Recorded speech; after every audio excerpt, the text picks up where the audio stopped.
This is HOA outplayed. They wanted control. Karen screamed that I had 10 seconds to comply before she pressed send. "Do not step back inside," she yelled, pointing at my front door like it was a crime scene. Her fingers shook. The megaphone in her other hand crackled with feedback. I stood on my own driveway in Birmingham, Alabama, staring at a woman who had turned Autumn Ridge Homeowners Association into her personal fiefdom, and I knew this was about to get worse before it got better. My elderly parent was inside. The stress was already making everything harder. I worked as a security systems installer, which meant I understood cameras, access logs, privacy laws, and exactly how much proof you needed to bury someone who thought they were untouchable. Karen had no idea what she was walking into. The permit decal on my windshield had fallen slightly crooked 2 days ago. I had pressed it back flat within an hour. Karen claimed it was tampered with. She claimed it was invalid. She claimed I owed the association $300 in fines, plus a reissue fee, and if I did not pay immediately, she would authorize a tow. I took a breath. The wind gusted hard enough to slam a car door 2 spaces over. Karen's megaphone squealed again. "You can be mad, or you can be compliant," Karen said. Her catchphrase. I had heard it 4 times in the last month. She said it every time someone questioned a rule, every time someone asked for documentation, every time someone dared to push back. I kept my voice level. "The decal is valid. I reattached it the same day. I have photos timestamped." She shook her head. The megaphone swung in a lazy arc. "Tampering voids the permit. That is in the amended rules. You received the email." I had received no email. I checked my inbox obsessively because of situations exactly like this one.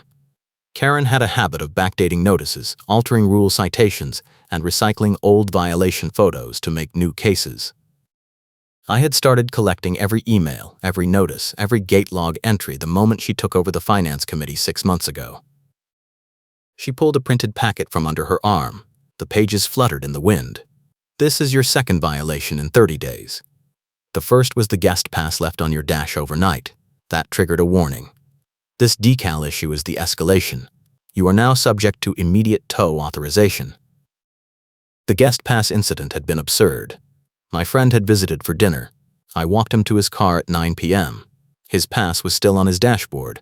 Karen had photographed it at 10 p.m. and called it an overnight infraction. The rule book said guest passes must be removed when the guest departs. It said nothing about a grace period. Karen had written the complaint log entry herself.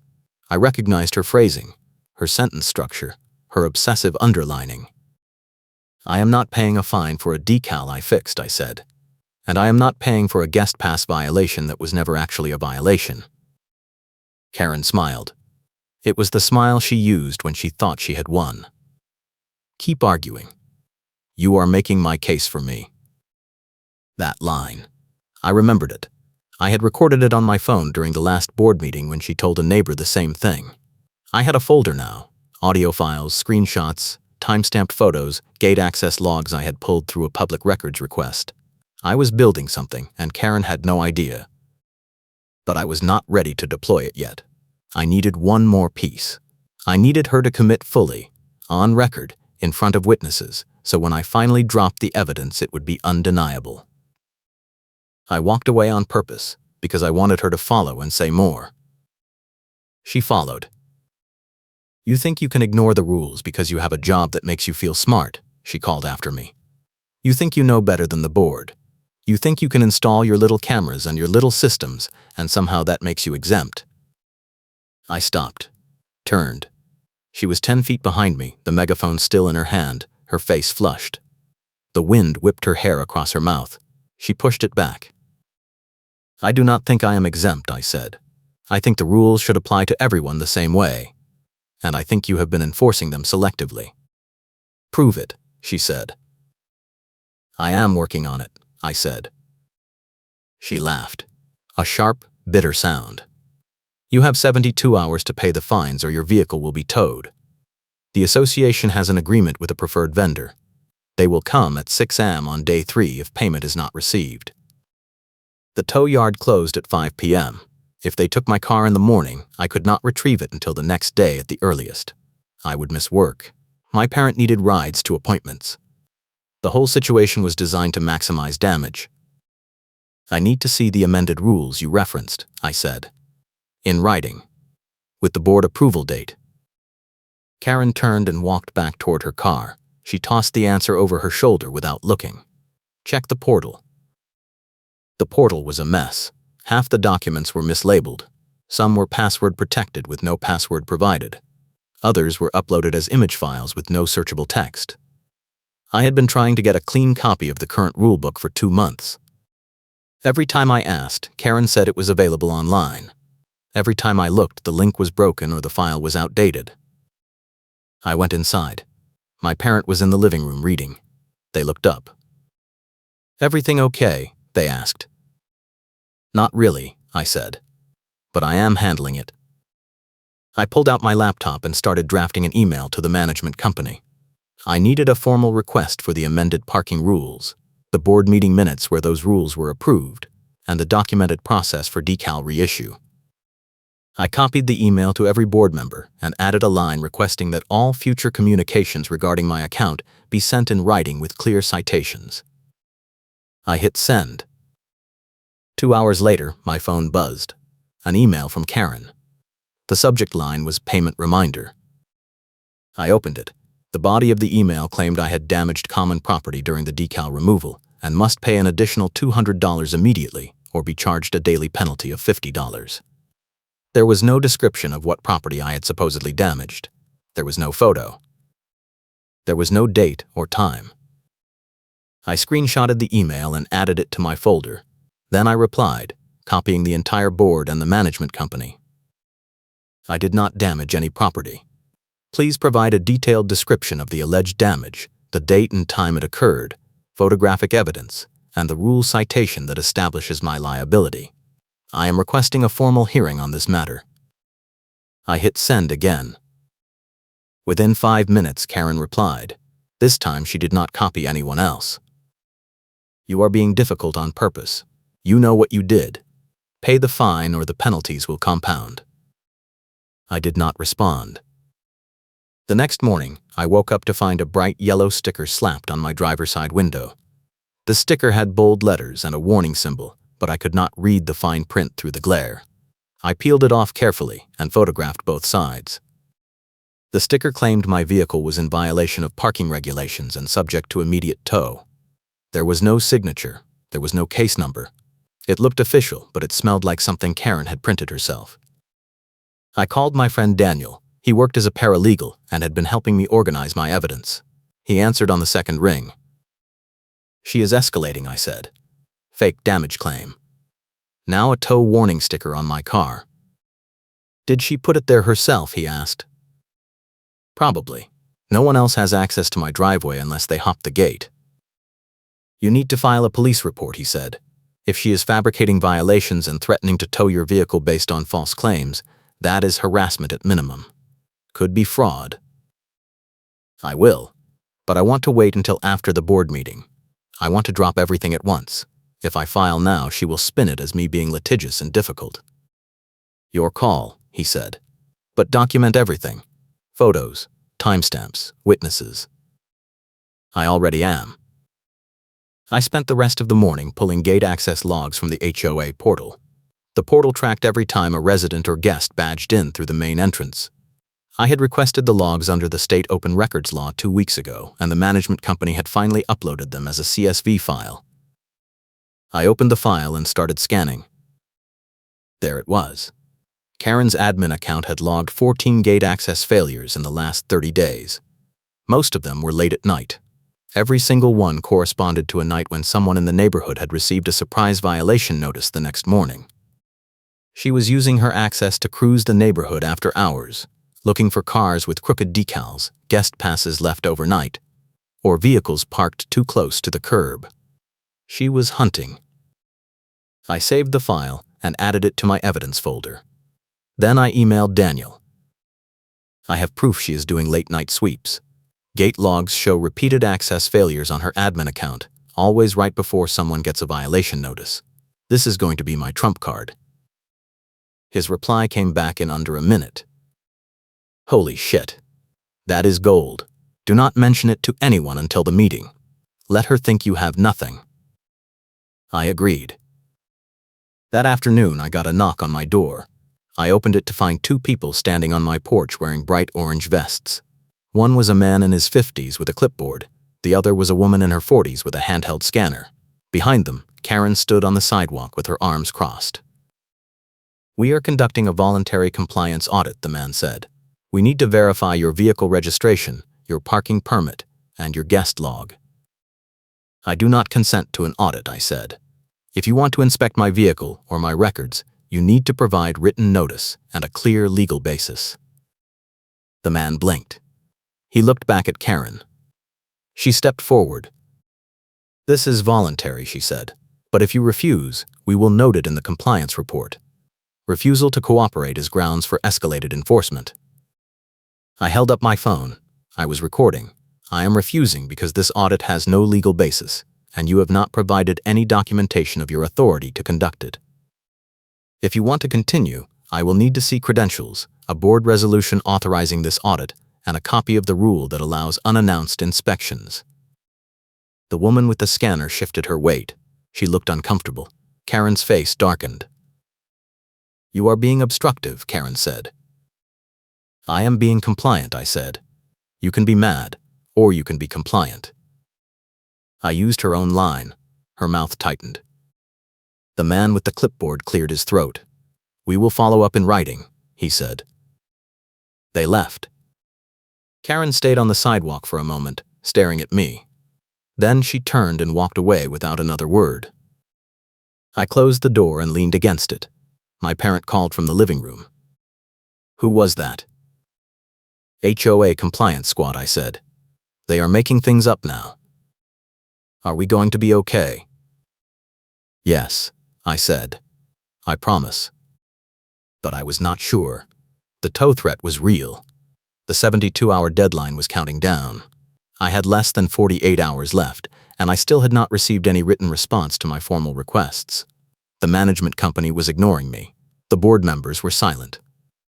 Karen was running the show, and no one was stopping her. That night, I got another email. This one was from the management company. The subject line was "Parking Violation Update." I opened it. The email stated that my account had been reviewed and the violations were upheld. Payment was due immediately. Failure to pay would result in towing at 6 a.m. on the third day. The email was signed by the property manager, but the phrasing was pure Karen. I recognized the sentence structure, the underlining, the use of escalated enforcement. I forwarded the email to Daniel with a note. "They are coordinating. Karen is writing these emails and having the manager sign them." He replied within minutes. "That is a smoking gun. If you can prove she is impersonating management or using the manager as a rubber stamp, that is a breach of fiduciary duty. The board could be liable." "I am going to request the original draft metadata," I said. "If the email was written by Karen and forwarded to the manager for signature, the headers will show it." "Good idea. But move fast. You have 1 day." I filed another public records request that night. I asked for all email correspondence between Karen and the property manager regarding my account, including headers and metadata. I cited the state open records law and requested a response within 24 hours. The next morning, I woke up to a voicemail from the tow company. The message was short. "This is a courtesy call to inform you that your vehicle has been flagged for tow at 6 a.m. tomorrow morning per HOA authorization. If you wish to dispute this, contact the association directly. Do not contact us." I called Daniel. "They are moving forward," I said. "Do you have enough to stop them?" "Maybe. I am waiting on the records request. If I do not get a response by tonight, I am filing an emergency motion." "You might not have time for that." "I know." I spent the rest of the day preparing. I printed every email, every screenshot, every gate log entry. I organized everything into a binder with tabs and a table of contents. I wrote a 2-page summary of the violations, the escalation, the evidence of selective enforcement, and the proof that Karen had been conducting unauthorized late-night patrols. I made 3 copies, one for me, one for the board, one for the property manager. At 4 p.m., I got a response to my records request. The management company had uploaded a single PDF to the portal. I downloaded it and opened it. It was a mess. The file was a scan of a printed email chain, and half the pages were out of order. But buried in the middle, I found what I needed. An email from Karen to the property manager with the subject line draft notice for approval. The body of the email contained the exact text of the violation notice I had received, word for word. The property manager had replied, "Approved, send it." I had her. I emailed the evidence to every single homeowner in Autumn Ridge. I pulled the email list from the portal directory and composed a short message. Subject: Parking enforcement concerns. Attached is documentation showing that recent parking violations and towing threats have been issued without proper board approval and with altered dates and rule citations. I am requesting a special board meeting to address these issues. Please review the attached evidence. I attached the binder PDF and hit send. Within an hour, my phone started buzzing. Text messages from neighbors, some supportive, some confused, some angry. One neighbor wrote, "I got towed last month for the same thing. I thought I was the only one." Another wrote, "Karen threatened to fine me for having a guest over on a weeknight. I paid because I did not want to fight it." The group chat exploded. People were comparing notes. Karen had been running the same playbook on multiple residents. Crooked decals, overnight guest passes, late-night violations, tow threats, fake damage claims. Everyone had a story. By 6 p.m., the board president sent an email calling for an emergency meeting the next night. The subject line was Special Session, Parking Enforcement Review. Karen replied to the thread within minutes, "This is unnecessary. The violations were handled according to policy." The board president replied, "We will review the policy and the enforcement process. Meeting is scheduled for 7 p.m. tomorrow at the clubhouse. All residents are welcome." The next morning at 5:30 a.m., I woke up to the sound of a truck engine idling outside. I looked out the window. A tow truck was backing into my driveway. The driver was out of the cab, attaching a wheel lift to my rear axle. I grabbed my phone and ran outside. The driver looked up. "You cannot tow this vehicle," I said. "There is an active dispute with the HOA and a board meeting tonight." "I have authorization," he said. He held up a printed form. It had Karen's signature. "That authorization is based on fraudulent violations," I said. "I have documentation proving the HOA violated its own procedures. If you tow this vehicle, you will be complicit in the fraud." He hesitated. Then he pulled out his phone and made a call. I could not hear the other side, but I could hear his responses. "Yeah. Owner is here. Says it is fraudulent. Says there is a meeting tonight. Do you want me to proceed?" A pause. "Okay. I will wait." He hung up and looked at me. "My dispatcher says to hold until after the meeting. If the HOA confirms the tow after the meeting, I will come back." "Thank you," I said. He unhooked the wheel lift and drove away. I stood in my driveway, breathing hard. A mail carrier was trying to navigate around the cones and tire marks the tow truck had left. She gave me a sympathetic look and kept moving. That night, I arrived at the clubhouse at 6:45. The parking lot was packed. I walked in holding my binder. Daniel was already there, sitting near the front. He waved me over. "How are you feeling?" he asked. "Ready," I said. The board president called the meeting to order at 7 p.m. Karen sat at the front table with two other board members. She was wearing her black cardigan and red bucket hat, and she had a stack of papers in front of her. She looked calm. The president opened the floor. "We are here to review recent parking enforcement actions and address concerns raised by residents. I want to start by asking Ms. Thomas to explain the process she used to issue the violations in question." Karen stood. She smiled. She launched into a rehearsed explanation about compliance, fairness, and consistency. She claimed every violation was documented according to policy. She claimed every resident was notified in writing. She claimed the tow authorizations were approved by the board. It was a performance, and it was falling apart. When she finished, the president asked if anyone had questions. I raised my hand. "Go ahead," the president said. I stood. I opened my binder. I have documentation showing that Miss Thomas issued violations without board approval, altered notice dates, used recycled photos, and conducted unauthorized late-night patrols to target specific residents. I also have proof that she drafted violation notices and had the property manager sign them without review. I walked to the front and handed the president a copy of my binder. I handed another copy to the board secretary. I kept the third copy for myself. On page 4, you will find gate access logs showing that Miss Thomas accessed the community 14 times late at night in the past 30 days, always right before someone received a violation notice.